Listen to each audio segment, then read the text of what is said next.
এই লার্ভাটা যদি এরকম গ্লাসের ভিতরে রাখা হয়, তারপরে কিন্তু ওই যে ডিম দেওয়ার জন্য যে মাদারগুলো, আমাদের সুপার ওমের মাদার করার কার্যক্রম কিন্তু অলরেডি শুরু হয়ে গেছে। যে নামলে এরকম ওয়ান টাইম গ্লাসের ভিতরে এই যে এরকম একটা লার্ভা, এরকম একটা লার্ভা গ্লাসে রাখতেছে, ঢাকনাটা লাগাই দিবে, এই যে এরকম ভাবে সবগুলো ঢাকনা লাগিয়ে দিচ্ছে। কিন্তু এটার ভিতরে কিন্তু দুইটা ছিদ্র আছে, খেয়াল করে দেখেন। এটার ভিতরে যে উপরে ঢাকনার ভিতরে তিনটা ছিদ্র আছে।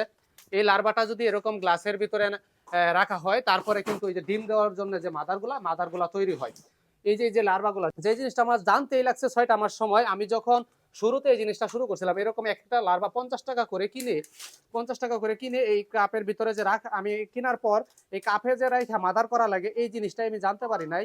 ইউটিউবে, ফেসবুকে অনেক জায়গায় সার্চ করে দেখে ওটার কোনো ভিডিও পাই না। বাহিরের দেশে ভিডিও কিছু আসছে যেগুলো ইংলিশে তৈরি করা, তাই আমি জানতে পারি নাই। তারপরে 6টা মাস পরে আমি এই জিনিসটা শিখতে পারছি যে এরকম একটা লার্ভা এরকম ওয়ান টাইম গ্লাসের ভিতরে দিলে এরকম মাদার হয়। আর মাদার হওয়ার পরে এরকম গমের ভুসির ভিতরে রাখলে ডিম দেওয়া শুরু করে।